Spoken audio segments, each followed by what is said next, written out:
నమస్తే అండి. ఓం శ్రీ గణాధిపతే నమః. ఓం శ్రీమాత్రే నమః. ఈరోజు మనము రాబోయే గురు పౌర్ణమి గురించి తెలుసుకుందాము. గురు పౌర్ణమి విశిష్టత ఏంటి, దానికి తగ్గట్టుగా గురు పౌర్ణమి రిజల్ట్స్ మనకి ద్వాదశ రాశుల వాళ్ళకి ఎలా ఉండబోతుంది అనే పరిహారాలు కూడా తెలుసుకునే ప్రయత్నం చేద్దాము. మొదలు మనకి గురు పౌర్ణమి అంటే ఏంటి? గురు పౌర్ణమి జనరల్గా మనకి ఆషాఢ పౌర్ణమి అనే రోజుగా కూడా పిలువబడుతూ ఉంటుంది. అంటే ఆషాఢ మాసంలో వచ్చే పౌర్ణమి గురు పౌర్ణమి అని చెప్పేసి అంటూ ఉంటారు. అలాగే గురు పౌర్ణమిని వ్యాస పౌర్ణిమ అని కూడా అంటూ ఉంటారు. అంటే నారాయణుడు వేదవ్యాసుడిగా అవతరించి మనకి వేదాలన్నింటినీ కూడా రాసి మనకి మానవాళికి అందజేసిన రోజులాగా కూడా మనకి చెప్తూ ఉంటారు అన్నమాట. వ్యాస మహర్షి పుట్టినరోజు కూడా పౌర్ణమి అని కూడా మనకి కొన్ని క్లాసిక్స్ చెప్తూ ఉంటాయి. సో జనరల్గా ఈ పౌర్ణమి రోజు ఏం చేస్తారంటే గురువు రూపేణ ఉన్న వారందరికీ కూడా జనరల్గా మనకి మన గ్రాటిట్యూడ్ తెలపడానికి, గురు బలం పెంచుకోవడానికి మనకి ఈ పౌర్ణమి రోజు మనకి చాలా విశిష్టంగా ఉంటుంది. జనరల్గా మనకి నక్షత్రాల వారిగా చూసుకుంటే కనుక గురు పౌర్ణమి మోస్ట్ ఆఫ్ ద టైం మనకి వచ్చేది పూర్వాషాఢ నక్షత్రము లేదా ఉత్తరాషాఢ నక్షత్రం ఉన్న నక్షత్రాల టైంలో ఆషాఢ మాసంలో వచ్చే పౌర్ణమికి మనము గురు పౌర్ణమి జరుపుకుంటూ ఉంటాం అన్నమాట.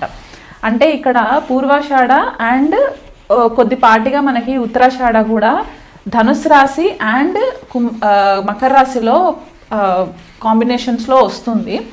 అంటే మనకి పూర్వాషాఢలో వచ్చింది అనుకుంటే కనుక ఫుల్ ఫ్లెజ్డ్గా మనకి ధనుసు రాశిలో ఉండేలాగా కనిపిస్తూ ఉంటుంది. పూర్వాషాఢ నక్షత్రము 4 పాదాలు కూడా ధనుసు రాశిలో ఉంటుంది.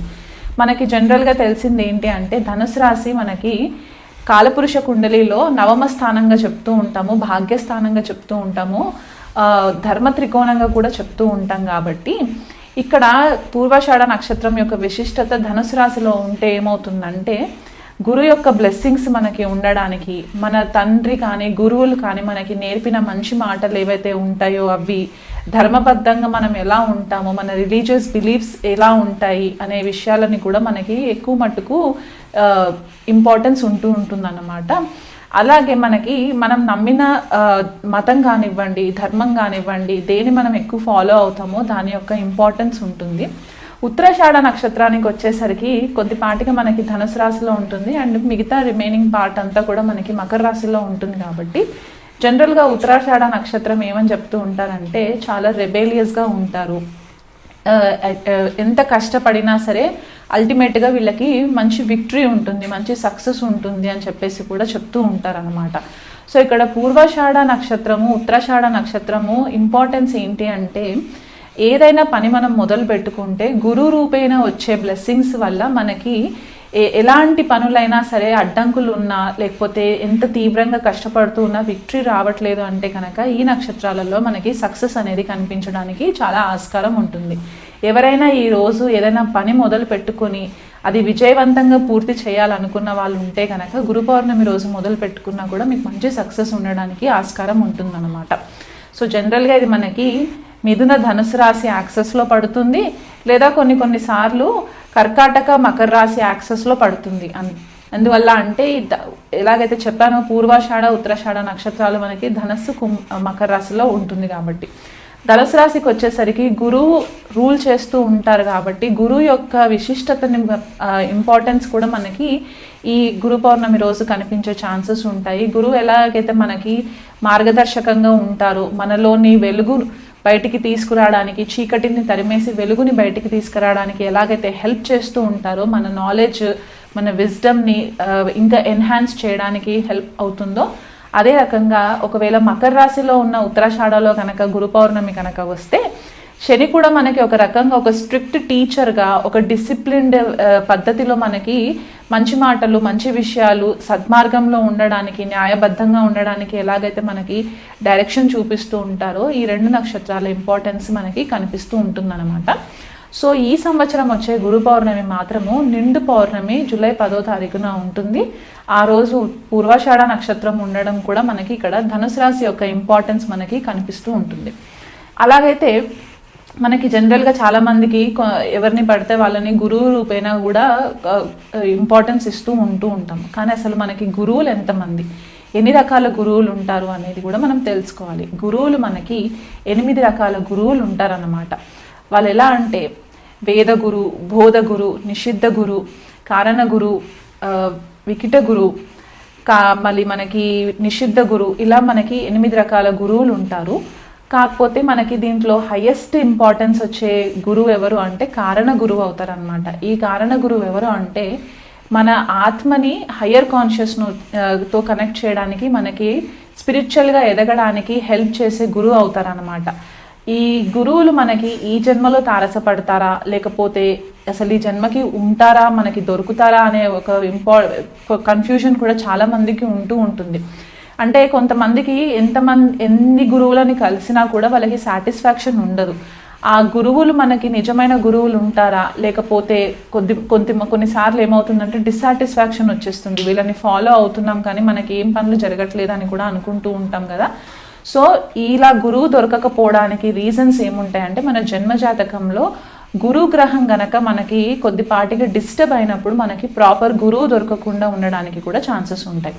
సో మనకి గురువు ఎలాంటి వాళ్ళు దొరుకుతారు ఏంటి అనేది మనము ద్వాదశ రాశుల వాళ్ళకి ఎలా ఉండబోతుందో మనం తెలుసుకుందాం. ఈరోజు మనము గురు పౌర్ణమి విశిష్టత, రాబోయే గురు పౌర్ణమి యొక్క ద్వాదశ రాశుల వాళ్ళపైన ఎలాంటి ప్రభావం ఉంటుంది, ఏవైనా పరిహారాలు చేసుకోవాలంటే ద్వాదశ రాశుల వాళ్ళు ఎలా చేసుకోవాలి అనే ఒక కాన్సెప్ట్తో మనము ఈ వీడియో చేస్తున్నాము. సో గురు పౌర్ణమి విశిష్టత ఏంటి అంటే జనరల్గా మనకి ఆషాఢ మాసంలో వచ్చే పౌర్ణమిని గురు పౌర్ణమి అని అంటూ ఉంటారు. దీనికి ఇంకొక పేరు కూడా ఉంటుంది, వ్యాస పౌర్ణమి అని కూడా అంటూ ఉంటారు అన్నమాట.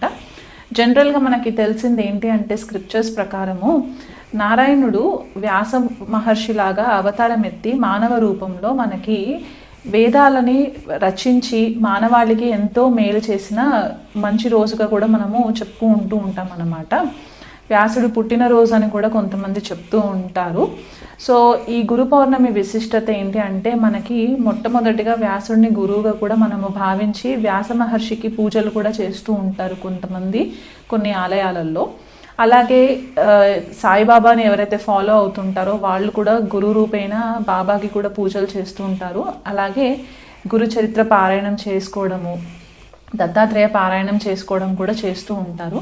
జనరల్గా ఎవరైనా సరే జన్మజాతకంలో గురువు కనుక బాగోలేకపోతే ఈ గురు పౌర్ణమి రోజు కూడా స్పెషల్గా పూజలు చేస్తూ ఉంటారన్నమాట. వాళ్ళకి ఒక మంచి మార్గదర్శకంగా లైఫ్ లీడ్ చేయాలి అనే ఒక ఉద్దేశంతో.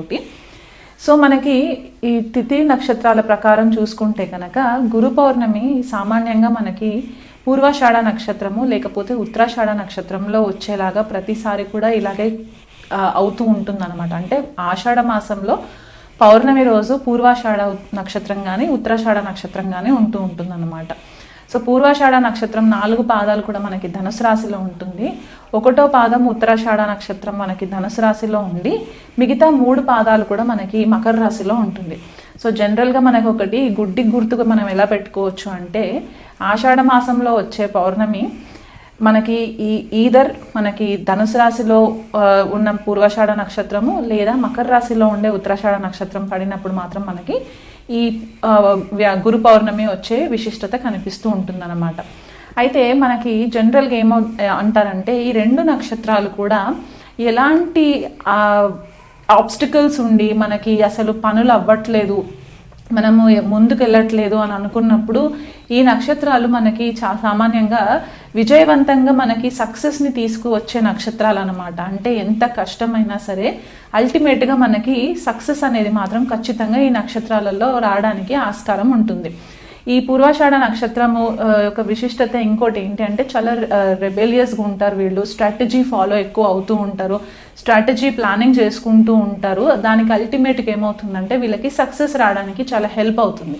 అదే ఉత్తరాషాఢ నక్షత్రం కనుక తీసుకున్నట్లయితే కనుక వీళ్ళు చాలా బేస్ లెవెల్లో నుంచి స్టార్ట్ చేసుకొని అల్టిమేట్గా ఒక మెట్టుపై మెట్టు ఎక్కుకుంటూ వీళ్ళు అల్టిమేట్గా సక్సెస్ లీడ్ చేయడానికి కూడా మనకి హెల్ప్ అవుతుంది అనమాట. ఉత్తరాషాఢ నక్షత్ర చాలా రెబేలియస్ ఎనర్జీ ఉంటుంది వీళ్ళకి, పట్టు వదలని విక్రమార్కుడు లాగా ఫైట్ చేస్తూ ఉంటారు అనమాట. సో ఈ 2 నక్షత్రాల విశిష్టత అది. అలా కాకుండా మనకి ధనుసు రాశి మనకి ఇంపార్టెన్స్ ఇక్కడ ఏమవుతుందంటే కాలపురుష కుండలిలో మనకి 9వ స్థానము లేదా భాగ్యస్థానం అని చెప్తూ ఉంటాము. అండ్ గురువు బృహస్పతి రూల్ చేసే ఒక రాశిలాగా కూడా చెప్తూ ఉంటాం అనమాట ధనుసు రాశి. సో ఇక్కడ మనకి మెయిన్గా టీచింగ్స్ ఏం కనిపిస్తాయంటే గురువు యొక్క ఆశీర్వాదము లేదా తండ్రి యొక్క ఆశీర్వాదము, గురువు కానీ తండ్రి కానీ వాళ్ళు మనకి ఒక మార్గదర్శకమైన బాటలో మనకి నడిపించడానికి వాళ్ళు నేర్పే మంచి మాటలు, మన ధర్మానికి సంబంధించి మతానికి సంబంధించి ఏవైతే మనకి నైతిక విలువలు ఉంటాయో అవన్నీ కూడా మనకి ధనుసు రాశి నుంచి ఉంటాయి అన్నమాట. అలా కాకుండా ట్రెడిషనల్గా అంటే ఒక పద్ధతి ప్రకారంగా ట్రెడిషనల్ వాల్యూస్ ఏవైతే మనకి ఉంటూ ఉంటాయో అవి, స్క్రిప్చర్స్ మనకి క్లాసికల్ స్క్రిప్చర్స్ ఏవైతే ఉంటాయో, శాస్త్రాలు ఏవైతే ఉంటాయో, లేకపోతే హయ్యర్ లెర్నింగ్ మనం ఏదైతే ఇంకెక్కువ స్థాయిలో చదువుకోవాలి, మన జ్ఞానం అర్జితం చేసుకోవాలనుకునే వాళ్ళు ఎవరైతే ఉంటారో ఇదంతా కూడా మనకి ధనుసు రాశిలో నుంచి ఎక్కువ మట్టుకు మనకి కనిపించే ఛాన్సెస్ ఉంటాయి అన్నమాట. అదే మకర రాశి ఉత్తరాషాఢ నక్షత్రం అని చెప్పేసి అనుకున్నాం కదా, అక్కడికి వచ్చేసరికి ఏమవుతుందంటే శని రూల్ చేస్తారు మకర రాశిని. సో ఇక్కడ ఏమవుతుందంటే చాలా స్ట్రాటజిక్గా, చాలా ఓర్పుతో, డిసిప్లిన్తో మనకి ఈ ఒక్కొక్క స్టెప్ వేసుకుంటూ వెళ్ళడానికి ఉంటుంది. ఇప్పుడు ఇక్కడ ధనుసు రాశికి వస్తే మనకి ధర్మబద్ధంగా ఎలాగైతే ఉంటామో మకర రాశికి వచ్చేసరికి న్యాయబద్ధంగా మనము లైఫ్ లీడ్ చేయడానికి, సక్సెస్ ఓరియంటెడ్గా ఉండడానికి, మనకి ఎథికల్ మారల్ వాల్యూస్ ఉండడానికి కూడా మనకి చాలా మట్టుకు ఈ నక్షత్రాలు హెల్ప్ చేస్తాయి. సో గురు పౌర్ణమి రోజు మనకి ఈ విశిష్టత ఉంది కాబట్టి ఎవరైనా సరే మీ లైఫ్లో మీకు గురువులు తారసపడట్లేదు, లేకపోతే మీకు ఒక లైఫ్లో డైరెక్షన్ లేదు అని అనుకున్న వాళ్ళు ఎవరైనా ఉంటే గనక ఈ ద్వాదశ రాశుల్లో మీకు గురువు బ్లెస్సింగ్స్ రావాలని చెప్పేసి మీరు దగ్గరలో ఉన్న ఏవైనా టెంపుల్స్కి వెళ్ళి మీరు పరిహారాలు చేసుకోవడానికి కూడా మీకు హెల్ప్ అవుతుంది. అలా కాకుండా మనకి జనరల్గా గురువు 8 రకాలుగా చెప్తూ ఉంటారు. అంటే మనకి 8 రకాల గురువులు ఉంటారన్నమాట. సో వాళ్ళని ఏమంటారు అనేది కూడా మనం తెలుసుకుందాం. మనకి బోధ గురు, వేద గురు, నిషిద్ధ గురు, కామ్య గురు, వాచక గురు, సూచక గురువు, విహిత గురు, కారణ గురువు, నిషిద్ధ గురు, ఇలా మనకి 8 మంది గురువులు ఉంటారనమాట. అంటే ఒక్కొక్క లెవెల్లో ఒక్కొక్క గురువు యొక్క ఇంపార్టెన్స్ మన లైఫ్లో వస్తూ ఉంటుంది. సో ఈ 8 రకాల గురువులలో మెయిన్గా మనకి అల్టిమేట్ రిజల్ట్ వచ్చే గురువు ఎవరిస్తారు అని అంటే కారణ గురువు ఇస్తారనమాట. ఎందుకు కారణ గురువు ఇస్తారు అని అంటే మనం ఈ జన్మ ఎందుకు ఎత్తాము, ఈ జన్మలో మనం ఏవైనా మంచి పనులు చేసిన తర్వాత మన ఆత్మ యొక్క హయ్యర్ కాన్షియస్నెస్ చైతన్యం ఎంతవరకు వెళ్తుంది, మన స్పిరిచువల్ పర్పస్ ఏంటి, మన ఆత్మ యొక్క పర్పస్ ఏంటి అనే ఒక జ్ఞానాన్ని మనకు అర్జితం చేయడానికి మనకి కారణ గురువు చాలా ఇంపార్టెంట్ అయిపోతారన్నమాట. మిగతా గురువులందరూ కూడా మనకి పుట్టినప్పటి నుంచి ఒక్కొక్క స్టెప్ మనకి ఎదుగుతున్న కొద్దికి మనకి హెల్ప్ అవుతూ ఉంటుంది. కాకపోతే అందరి లైఫ్లో మనకి ఫస్ట్ ఇంపార్టెంట్ గురువు మనకి తల్లి అవుతుంది కాబట్టి మదర్ మనకి ఫస్ట్ గురువు అవుతారు, తర్వాత తండ్రి సెకండ్ గురువు అవుతారు, తర్వాత మనకు వచ్చే స్కూల్లో టీచర్స్ అవ్వచ్చు, మన మెంటర్స్ అవ్వచ్చు, కాలేజ్కి వెళ్ళిన తర్వాత మన లెక్చరర్స్, ప్రొఫెసర్స్ ఎవరైతే ఉంటారో వాళ్ళు గురువులు వస్తూ ఉంటారు. ఆధ్యాత్మిక మార్గంలో ఉండే గురువులు వేరే రకంగా ఉంటారు కాబట్టి ఈ గురువు రూపేణ మనకి అందరి నుంచి మనకి ఏవైనా మంచి మాటలు నేర్చుకోవడానికి, మనలో ఉన్న చీకటిని తొలగించి లైఫ్ని ఒక వెలుగులోకి తీసుకెళ్ళడానికి గురువు యొక్క ప్రాముఖ్యత చాలా ఇంపార్టెంట్ ఉంటుంది. కాబట్టి ఈ గురు పౌర్ణమి విశిష్టతని బట్టి ద్వాదశ రాశుల వాళ్ళకి ఎలాంటి పరిహారాలు చేసుకుంటే బాగుంటుందో ఈ వీడియోలో చెప్తాను. తులారాశి వాళ్ళకి గురువు మనకి తృతీయాధిపతి, షష్టాధిపతి అవుతారనమాట. తులారాశి వాళ్ళకి అంటే ఈ భావాలని గురువు రూల్ చేస్తారు. జనరల్గా తులారాశి లేదా తులా లగ్నం వాళ్ళకి గురువు కొద్దిగా బ్యాడ్ రిజల్ట్స్ ఇస్తారు అని చెప్పేసి అంటూ ఉంటారనమాట. అంటే ఈ లగ్నానికి అంతగా యోగించే గ్రహం కాదనమాట. సో అలాంటప్పుడు ఏమవుతుందంటే ఈ దశ అంతర్దశలు వచ్చినప్పుడు కొద్దిపాటిగా డిస్టర్బెన్సెస్ క్రియేట్ చేసే ఆస్కారం కూడా కనిపిస్తూ ఉంటుంది తులారాశి వాళ్ళకి. అంటే బేసికల్గా ఏంటంటే గురు యొక్క అనుగ్రహము మిగతా రాశుల వాళ్ళతో కంపేర్ చేసుకుంటే తులారాశి వాళ్ళకి గురువు నంబర్ 1 స్పాయిలర్ అవుతారనమాట ఇక్కడ ఈ పర్టికులర్ లగ్నానికి, రాశికి. అండ్ అది కాకుండా ఒకవేళ ఇదే తులారాశి వాళ్ళకి గురువు కనుక లగ్నంలో ఉన్న, ద్వితీయంలో ఉన్న, తృతీయంలో ఉన్న, లేకపోతే చతుర్థానికి వచ్చేసరికి ఏమవుతుందంటే మకర రాశి అవుతుంది కాబట్టి అక్కడ నీచనందుతారు. షష్టాధిపతి చతుర్థంలో ఉన్నప్పుడు గృహ వాతావరణానికి సంబంధించి, మాతృవర్గానికి సంబంధించి కొద్దిపాటిగా డిస్టర్బెన్సెస్ రావడము. అదే లగ్నంలో ఉంటే కనుక షష్టాధిపతి లగ్నంలో ఉన్నప్పుడు ఏంటంటే ప్రతిరోజు కూడా ఏదో ఒక కాన్ఫ్లిక్ట్ ఉండడము, కన్ఫ్యూజన్ క్రియేట్ అవ్వడము, లేకపోతే ఆరోగ్యరీత్యా కొద్దిపాటిగా డిస్టర్బెన్సెస్ రావడము, లేకపోతే సడన్గా కోర్టు విషయాలలో కొద్దిగా తలదూర్చడము, ఇలాంటివి జరిగే ఛాన్సెస్ ఎక్కువ ఉంటాయి. కాకపోతే ఎక్కువ ఫోకస్ ఇక్కడ హెల్త్ పైన పడే ఛాన్సెస్ ఉంటాయి షష్టాధిపతి లగ్నంలో ఉంటే గనక. అదే షష్టాధిపతి ద్వితీయ భావంలో ఉంటే ఇక్కడ ఏమవుతుందంటే, తృతీయ షష్టాధిపతులు ద్వితీయ భావంలో ఉంటే మనీ విషయంలో అంటే డబ్బు విషయంలో కొద్దిపాటిగా కాన్ఫ్లిక్ట్స్ రావడము, లేకపోతే కుటుంబంలో కొద్దిపాటిగా కాన్ఫ్లిక్ట్స్ రావడము, రోజు వైరం లాంటి సిచ్యువేషన్ ఉండడము, ఇలాంటివి జరిగే ఛాన్సెస్ ఉంటాయి. పంచమంలో ఉందనుకోండి, పిల్లల విషయంలో కొద్దిపాటిగా అసంతృప్తి ఉండడం, అంటే పిల్లలు పుట్టినా కూడా మేబీ వాళ్ళు సరిగా చదవట్లేదు అని చెప్పేసి కొద్దిగా అసంతృప్తి ఉండడము, లేదా వీళ్ళే చిన్న వయసులో ఉన్న తులారాశి వాళ్ళు, తులాలగ్నం వాళ్ళు ఉండి పంచమంలో గురువు ఉంటే కనుక కొద్దిపాటిగా వీళ్ళకి చదువు విషయంలో అంత ఫోకస్ ఉండకపోవడము, ఇలా జరిగే ఛాన్సెస్ ఉంటాయి. ఇదే గురువు ఒకవేళ షష్టాధిపతి అష్టమంలో ఉన్న, వ్యయంలో ఉన్న, షష్ఠస్థానంలో ఉన్న ఒక రకంగా విపరీత రాజయోగం యాక్టివేట్ అవుతున్నా కూడా ఇమ్మీడియట్గా దాని యొక్క పాజిటివ్ ఎఫెక్ట్స్ కనిపించే ఛాన్సెస్ చాలా తక్కువ. ఫస్ట్ స్టార్టింగ్లో కొద్దిపాటిగా వీళ్ళని ఎక్కువ ప్రెషర్లోకి పంపించే సిచ్యువేషన్స్ క్రియేట్ అవుతూ ఉంటాయి అన్నమాట. దాని తర్వాత వీళ్ళు కొద్దిపాటిగా ఓవర్కమ్ చేసి వాళ్ళకి అనుకూలంగా వీళ్ళు మలుచుకునే పరిస్థితి కూడా మనకి కొద్దిపాటిగా కనిపిస్తూ ఉంటుంది తులారాశి వాళ్ళకి.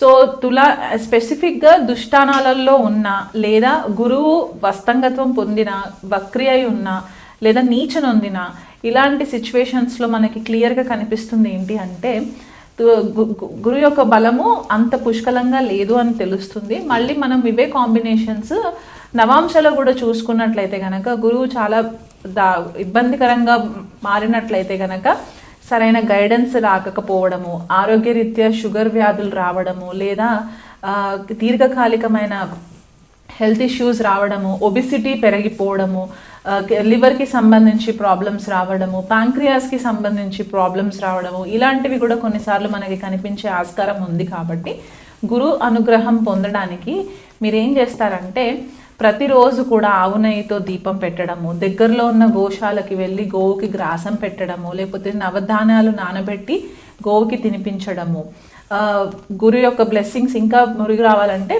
మీరు ఏం చేస్తారంటే ఇంట్లో ఎక్కడైనా మీకు పెరడు లాంటి స్పేస్ ఉంటే కనుక అరటి చెట్టుని పెంచే ప్రయత్నం చేయండి. అరటి కొమ్మ తీసుకొచ్చి అరటి చెట్టు పెట్టి అక్కడ ప్రతిరోజు ఈవినింగ్ అరౌండ్ 6 o'clock ఆ టైంకి మీరు ఆవు నెయ్యి పెట్టి ఆ అరటి చెట్టు మొదలు దగ్గర దీపం పెట్టి గురు మంత్రము అరటి చెట్టు దగ్గరే కూర్చొని మీరు గురు మంత్రం చేసుకున్నా కూడా మీకు హెల్ప్ అవుతుంది.